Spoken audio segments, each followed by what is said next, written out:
Hello students, chemistry popcorn नाम के channel में आपका स्वागत है।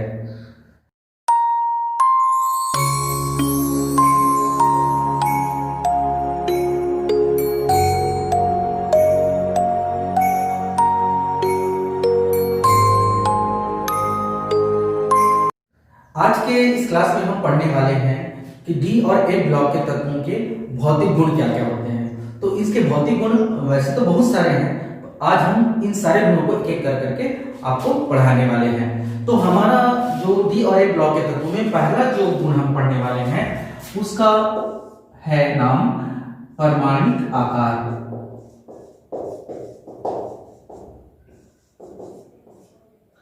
परमाणु आकार को हम जिस माध्यम से नापते हैं वो कहलाता है परमाणु त्रिज्या।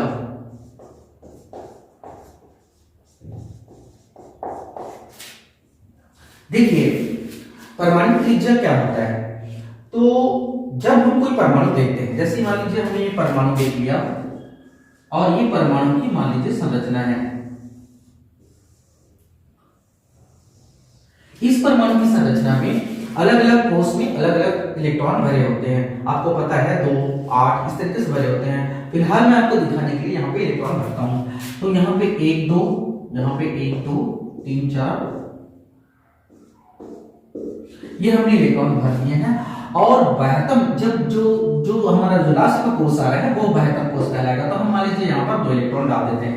तो इस परमाणु की जो त्रिज्या है, ये वाले जो हम परमाणु बना रखे हैं, इसकी त्रिज्या जो है वो इसके केंद्र से बाह्यतम जो कोष है उसकी दूरी तक नापी जाएगी। ये वाली जो दूरी है ये नापी जाएगी। ये वाली दूरी जो है वो कहलाती है परमाणु त्रिज्या।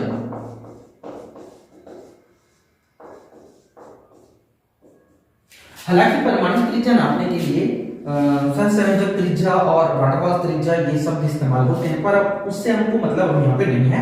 हम सिंपली परमाणु त्रिज्या को देख रहे हैं। तो परमाणु त्रिज्या नाभिक से बाह्यतम कोष तक के इलेक्ट्रॉनों की दूरी होती है। तो ये जितनी अधिक होती है, परमाणु त्रिज्या जितनी अधिक होती है,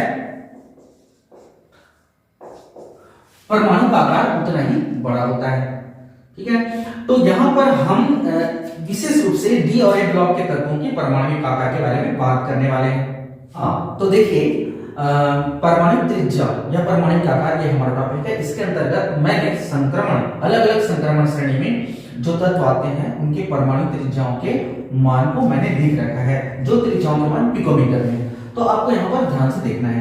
ये हमने इतना ही इसलिए बनाया है क्योंकि इतने से हमको सारी जानकारी लगभग मिल जाती है। तो सबसे पहले हम चलते हैं 3D श्रेणी में। 3D श्रेणी में अगर आप बाएं से दाएं चलेंगे तो आपको देखने को मिलेगा कि परमाणु त्रिज्याओं के मान यहाँ देख सकते हैं 144, 132, 122। ये जो है घट रहा है। जैसे जैसे आप बाएं से दाएं जा रहे हैं घट रहा है, फिर कुछ दूर तक वो स्टेबल हो जाता है। दिख रहे हैं 117, 117, 117, 116, 115 जो है ये तो थोड़ा सा यहाँ पर हल्का सा कम होता है, बट ये स्टेबल है। लगभग आप इतने को स्टेबल मान सकते हैं। स्टेबल होने के बाद अचानक इनसे बढ़ जाता है। तो यहाँ पे एक चीज सबसे महत्वपूर्ण बात यह है कि आपको ध्यान रखना है कि सब पहले तो परमाणु त्रिज्याओं के मान किसी श्रेणी में बाएं से दाएं जाने पर पहले थोड़े से घटते हैं, फिर वो स्टेबल हो जाते हैं, फिर से बढ़ने लगते हैं।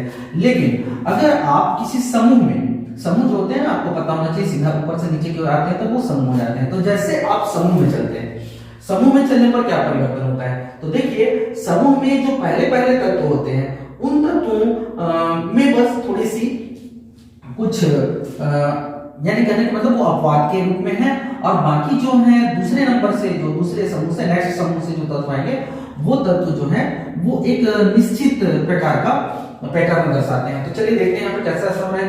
तो स्कैंडियम वाले में, स्कैंडियम से 144, अगर आप लिथियम को देखेंगे तो 180 बढ़ गया है, फिर उससे ज्यादा लेंथेनम का हो गया, 187 हो गया है। ठीक है, लेकिन अगर आप दूसरे समूह में आते हैं, दूसरे समूह में आने पर आपको पता चलता है कि 132 के बाद 160 यानी बढ़ा है, फिर उसके बाद अचानक घटने लग जाता है। देख रहे हैं, ये चीज हमको थोड़ा सा ध्यान देना है कि इसको लगातार बढ़ना चाहिए था, पर ये 132 के बाद 160 और 160 के बाद 159 आने वाले तत्व भी इसी पैटर्न में होते हैं कि बीच का बढ़ा होता है फिर नीचे वाले का घट जाता है।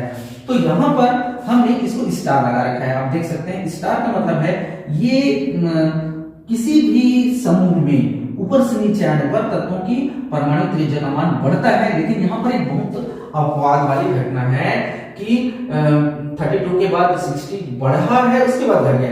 तो ये जो घटना घटती है इसको हम लेंथेनाइट संकुचन कहते हैं। अच्छे से दिमाग में बैठा लेंगे इसको कि वह लेंथेनाइट संकुचन के कारण ये होता है कि हम जब संक्रमण तत्वों की श्रेणी जो बनी होती है उसमें समूह में ऊपर से नीचे चलते हैं तो दूसरे श्रेणी तक पहले परमाणु त्रिज्याओं के मान बढ़ते हैं, फिर अचानक घटते हैं। ये लेंथेनाइट संकुचन के कारण होता है। ठीक है, ये तो पहली बात है। दूसरी बात हमको अब ये समझाना है कि संक्रमण तत्व में किसी एक श्रेणी में चलते हैं, जैसे मान लीजिए 3D श्रेणी में चल रहे हैं, तो पहले तत्वों के परमाणु त्रिज्याओं के मान घटते हैं, फिर एक स्टेबल हो जाते हैं, फिर वो बढ़ जाते हैं। ऐसा क्यों होता है? तो चलिए इसके बारे में हम बात करने वाले हैं।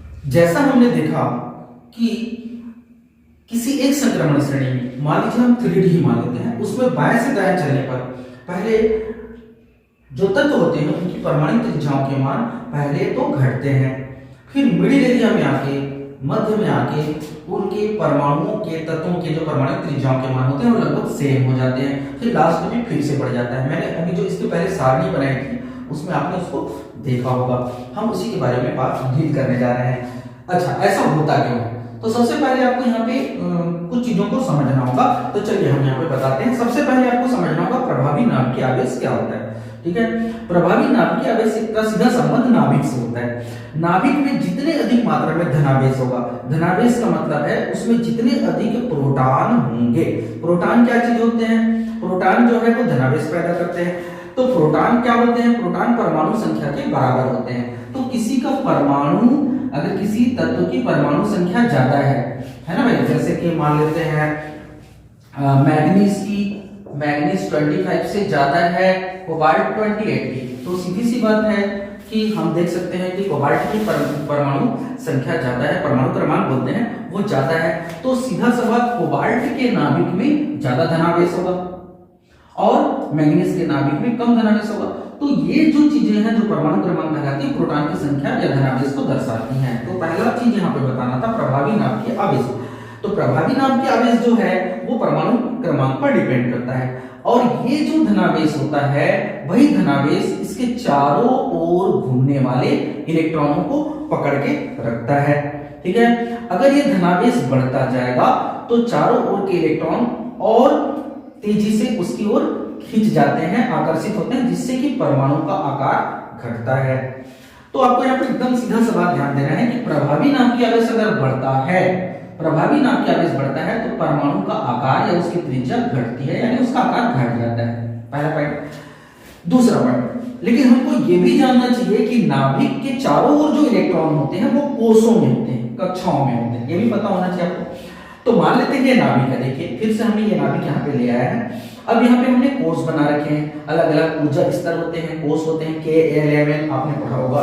तो वो अलग अलग ऊर्जा स्तर पे इलेक्ट्रॉन मान लो यहाँ पे रखे हुए हैं, आपको हम ध्यान से देख रहे हैं। तो देखिए आपको क्या देखने को मिलता है खास कि ये जो पहले कोष में इलेक्ट्रॉन है ये इसके नियरेस्ट है, पास में है, तो ये इलेक्ट्रॉन है जो माइनस बना रखा है, ये इलेक्ट्रॉन है, तो ये इलेक्ट्रॉन इससे अच्छे तरीके से आकर्षित होंगे क्योंकि बिल्कुल सीधे दिख रहे हैं।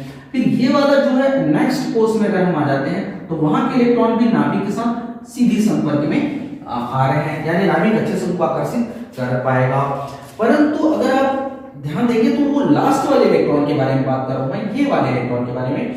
ये इलेक्ट्रॉन सीधे संपर्क में नहीं आ पा रहा है नाभिक से, देखिए सीधे संपर्क में नहीं आ पा रहे। क्यों? क्योंकि इसके सामने में एक इलेक्ट्रॉन आ गया है, ठीक है, स्क्रीन आ गया है, पर्दा जो होता है एक पर्दा हो गया है। इस वाले इलेक्ट्रॉन और नाभिक के बीच में ये पर्दा हो गया है, ठीक है।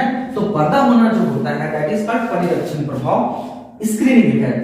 तो ये नाभिक इस धनावेश से उतनी अच्छे से पकड़ नहीं बना पाता, और पकड़ नहीं बना पाता तो क्या होता है, वो दूर छटकता जाता है, क्योंकि ये माइनस माइनस विकसित होकर वो दूर छटकता जाता है। तो नाभिक में अच्छा खासा धनावेश होने के बावजूद भी इस इलेक्ट्रॉन पर पकड़ वो नहीं बना पाता, ये कहलाता है परिरक्षण प्रभाव।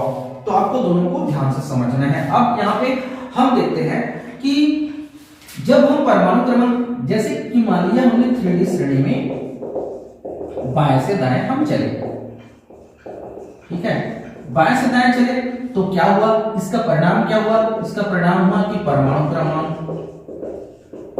में वृद्धि होगी। परमाणु क्रमांक में वृद्धि कैसे होगी भाई? सीधी सी बात है कि आप स्कैंडियम 21, टाइटेनियम 22, वैनेडियम 23, है ना, क्रोमियम 24, इस तरीके से जब आप चलते हैं तो परमाणु क्रमांक में वृद्धि होती है। तो इससे दो चीजें होती हैं।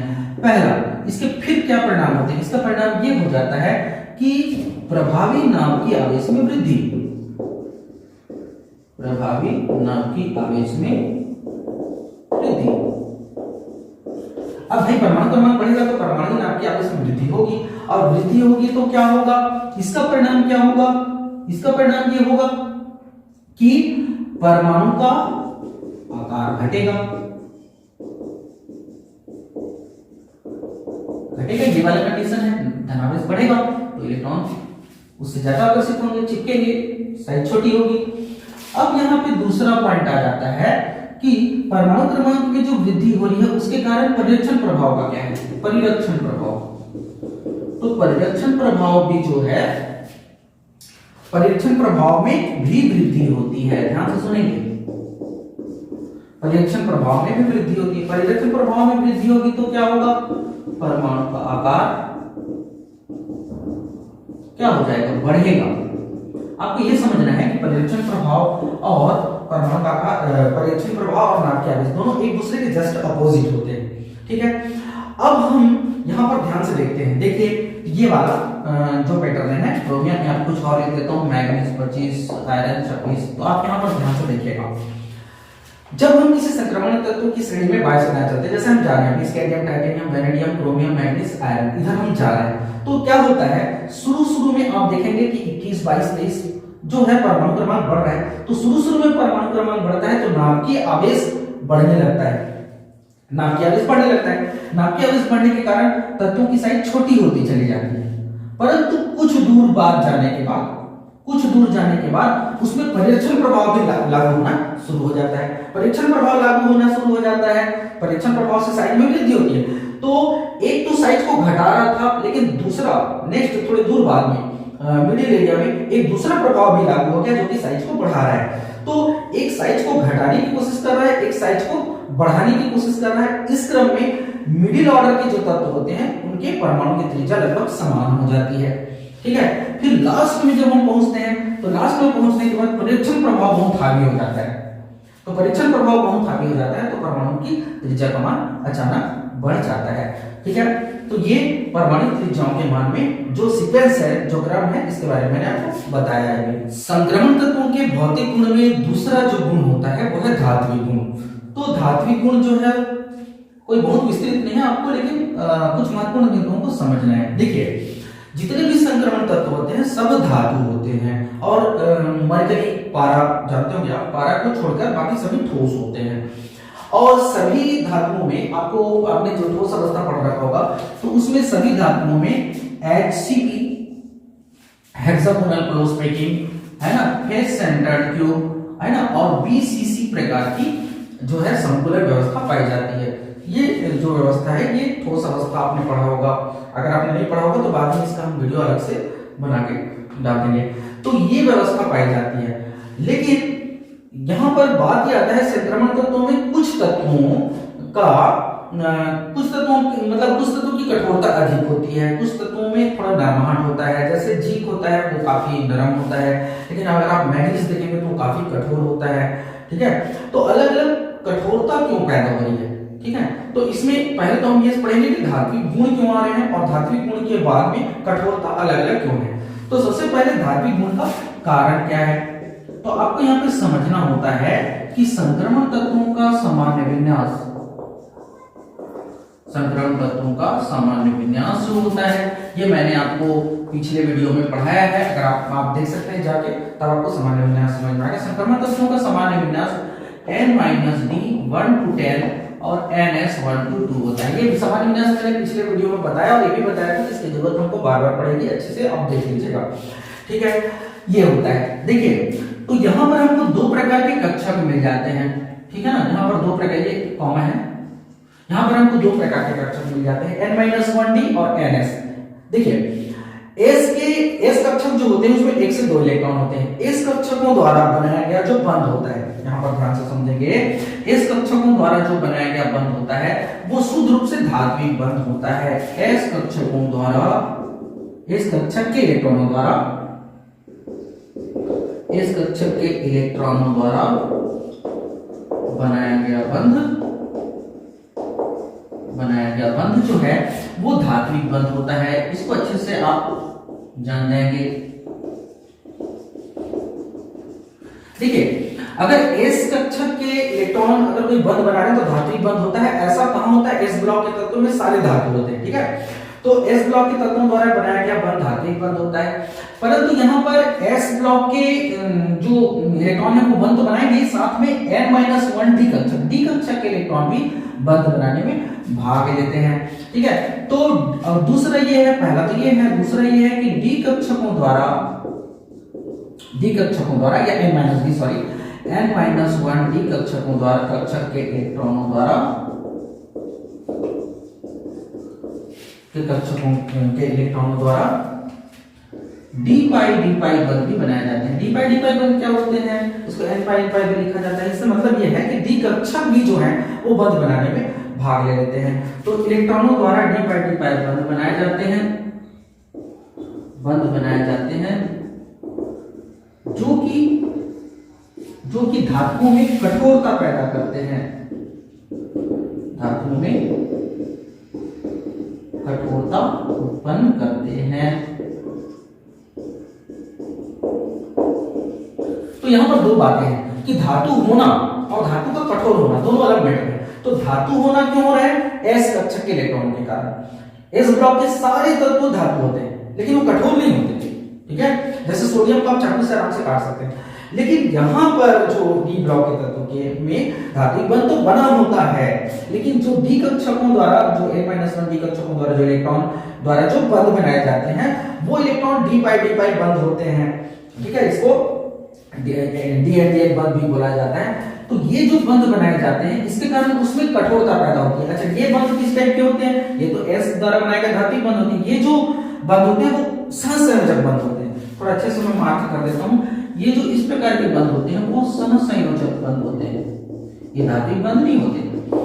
तो डी ब्लॉक के तत्वों में धात्विक गुण जो है एस कक्षकों के कारण आता है, ठीक है, और उसमें जो कठोरता आती है वो डी कक्षकों के कारण आ जाती है, ठीक है। कुछ ऐसे जो धातु होते हैं जैसे कि जिंक होता है, कैडमियम होता है, वो थोड़े नरम होते हैं। देखिएगा क्यों ऐसा होता है, ठीक है। तो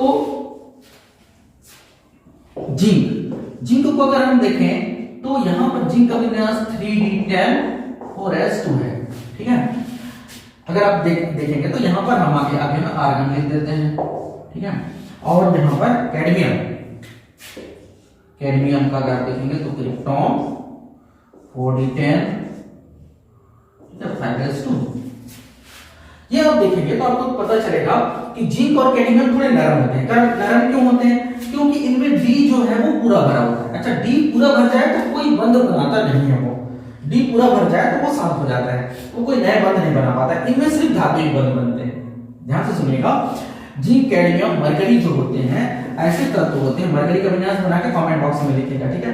तो ऐसे जो तत्व होते हैं जिनमें डी पूरा भरा होता है, ठीक है, डी पूरा भरा होता है, वे सिर्फ धात्विक बंध बनाते हैं, तो थोड़े नरम हो जाते हैं, ठीक है। तो ये था धात्विक बंध के बारे में। तीसरा जो गुण है अगला वो है गलनांक एवं क्वथनांक। तो गलनांक एवं क्वथनांक के बारे में हम देखते हैं।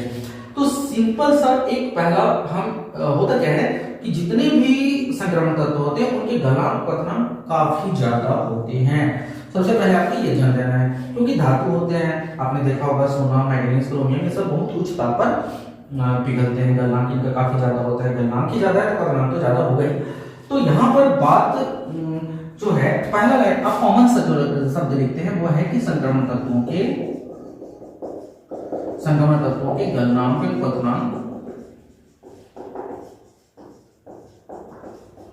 उच्च होते हैं, ठीक है।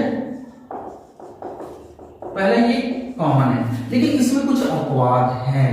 देखो हर जगह अपवाद होते हैं, तो अपवाद क्या है इसमें? अपवाद क्या है? जिंक, कैडमियम, मरकरी, मरकरी तो सीधा द्रव अवस्था में होता है, आपको भी पता होगा। तो द्रव अवस्था में होता है तो गलनांक तो है नहीं, सीधा क्वथनांक होगा उसका, ठीक है। अब जिंक भी जो है बहुत कम गलनांक वाला होता है, कैडमियम भी बहुत कम गलनांक वाला होता है। तो ऐसा क्यों है? तो यहाँ पर हम बात करते हैं ऐसा क्यों है। तो यहाँ पर संक्रमण तत्वों का जो विन्यास है, ये विन्यास अच्छे से देख लीजिएगा। मैं आपको पिछले क्लास में पढ़ा चुका हूँ, इसको बार बार बहुत ध्यान से देखिएगा। विन्यास जो होता है वो n-1d 1 to 10 ns 1 to 2 होता है, मैंने बता दिया था। और यहाँ पर दो कक्षक मिलते हैं, तो फिर वैसे ही पहले जैसा हमने देखा था अभिधात्विक गुण के बारे में, उसी प्रकार से यहाँ पर दो प्रकार के कक्षक और दोनों के इलेक्ट्रॉन अलग अलग प्रकार के बंध बनाते हैं। तो देखिए यहाँ पर दो प्रकार के बंध हो जाते हैं, दो प्रकार के बंध पाए जाते हैं। जो संक्रमण तत्व होते हैं उनमें दो प्रकार के बंध पाए जाते हैं। पहला जो है ns कक्षक के इलेक्ट्रॉनों द्वारा, कक्षक के इलेक्ट्रॉनों द्वारा कौन से बंध बनाए गए? धात्विक बंध हो गए, ठीक है। और दूसरा हमने बताया था आपको कि n-1d कक्षक के इलेक्ट्रॉनों द्वारा बनाए जाने वाले सहसंयोजक बंध। अगर आपको इसको जानना है तो आपको एस ब्लॉक के तत्वों से तुलना करना पड़ेगा। एस ब्लॉक के तत्वों में सिर्फ धात्विक बंध होता है, क्योंकि एस ब्लॉक ही है, एस ब्लॉक के तत्वों में सिर्फ धात्विक बंध होता है, ठीक है। और वो आसानी से उनका गलनांक पथनांक बहुत कम होता है, ठीक है। परंतु आप जैसे डी ब्लॉक में आते हैं तो आपको एक एक्स्ट्रा सहसंयोजक बंध बनाने वाला डी ऑर्बिटल भी मिल जाता है। तो ये दोनों बंधों के कारण जो संक्रमण तत्व होते हैं उनके गलनांक पथनांक एस ब्लॉक वाले तत्वों से अधिक हो जाते हैं, ठीक है। और एस ब्लॉक वाले तत्वों से अधिक हो जाते हैं। परंतु यहाँ पर हमने बताया जिंक, कैडमियम, मरकरी। तो देखिए जिंक का विन्यास अगर हम बनाते हैं, जिंक का विन्यास अगर हम बनाते हैं तो वो विन्यास क्या है? वो विन्यास है आर्गन 3d10 4s2। अब देखिए इसके पहले मैंने जैसे बताया था डी जो है वो पूरा भर गया, डी में पूरे इलेक्ट्रॉन भर जाने पर वो बंध बनाना बंद कर देता है। तो इसमें सिर्फ धात्विक बंध बनेंगे जिंक में। इसी तरीके से कैडमियम में, मरकरी में भी होगा, तो इनके गलनांक पथनांक कम हो जाते हैं, ठीक है। एक यहाँ पे अपवाद है कि मैग्नीज का गलनांक पथनांक भी कम होता है, ध्यान से सुनेंगे।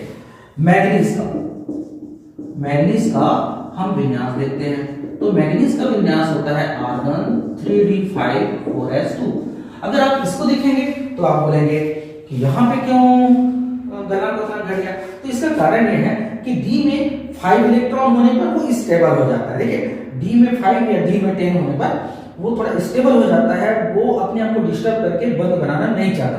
तो मैग्नीज का गलनांक पथनांक भी 5 होने के कारण, D5 मतलब अर्धकुलित होने के कारण वो डी को ज्यादा यूज नहीं करता और इस कारण मैग्नीज का गलनांक पथनांक घट जाता है। वैसे आपको जब आवर्त सारणी में जब डी ब्लॉक में संक्रमण श्रेणियों के गुण आप पढ़ेंगे तो संक्रमण श्रेणी 4 होते हैं। चारों संक्रमण श्रेणी में जो बीचों बीच के तत्व होते हैं, जो बीच के तत्व होते हैं, जैसे यहाँ पे मैग्नीज बताया मैंने, वैसे ये मैग्नीज कौन सा है? 3d का, तो 4d का, 5d का, 6d का, ऐसे बीच के जो तत्व होते हैं उन बीच के तत्वों का गलनांक पथनांक घट ही जाता है, कम होता है, क्योंकि उन सभी में डी में अर्धकुलित स्थिति होती है, ठीक है। तो ये रहा गलनांक पथनांक के बारे में।